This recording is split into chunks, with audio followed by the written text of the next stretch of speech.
Hello students, welcome back to our YouTube channel Sarika Teacher. Today we are going to learn a new lesson. Lesson number 2, Go and Come from 3rd Standard English.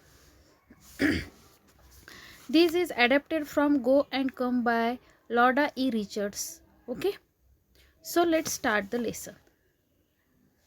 तर विद्यार्थी मित्रांनो, आज आपण इयत्ता 3रीचा इंग्लिशचा go and come हा lesson बघणार आहोत. चला तर सुरुवात करूया. Once there was a little boy who live in a pretty little cottage. एकदा एक छोटा मुलगा होता आणि तो खूप अशा छान सुंदर कॉटेजमध्ये राहत होता. Cottage means a small simple house. There was a lovely garden around the cottage.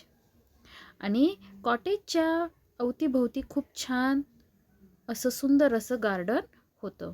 Different kinds of plants grew in the garden.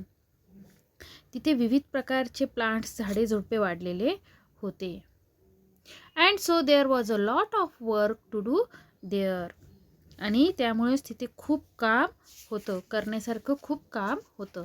The plants had to be watered every day. झाडांना रोजच्या रोज पाणी द्यावं लागायचं. They had to be given manure from time to time.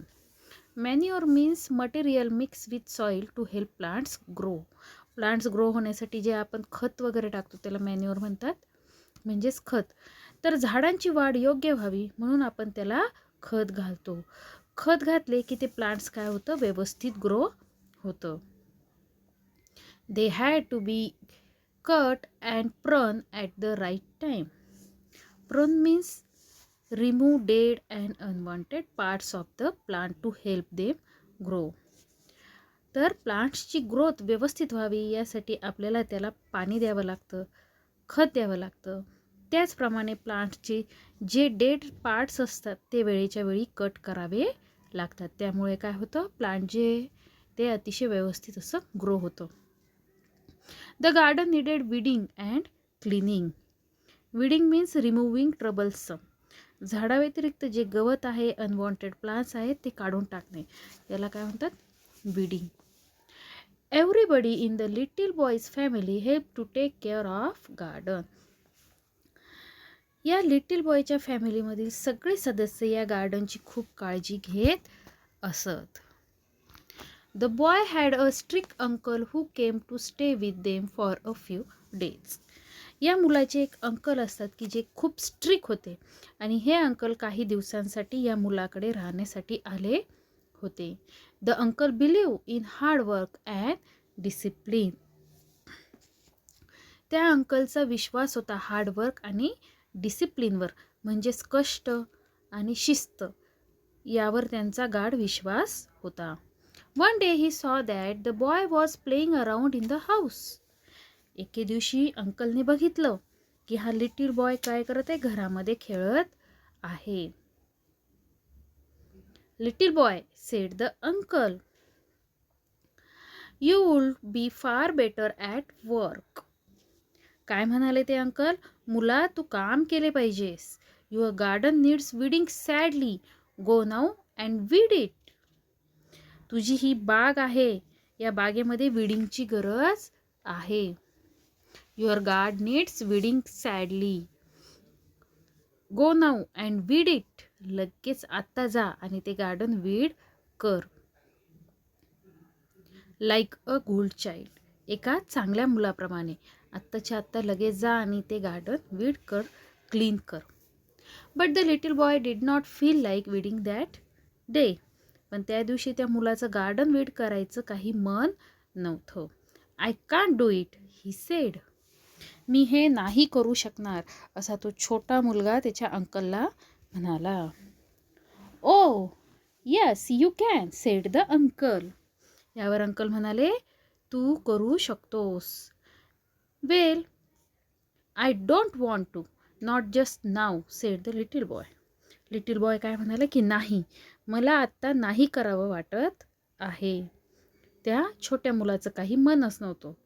But you must, पण तू केलेच पाहिजे, said his uncle. Don't be naughty but go at once and do your work. Uncle काय म्हणतात की तू खोडकरपणा करू नकोस, आता लगेच जा आणि काम कर. This is an order. ही माझी ऑर्डर आहे.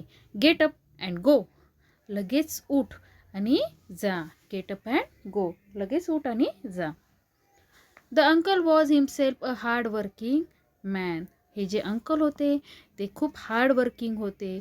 त्यांचा कष्टावर विश्वास होता, कष्ट करण्यावर. He went away to carry on with his own work in another room. आणि ते स्वतःचं काम करण्यासाठी दुसऱ्या रूममध्ये निघून गेले. But the little boy sat steel.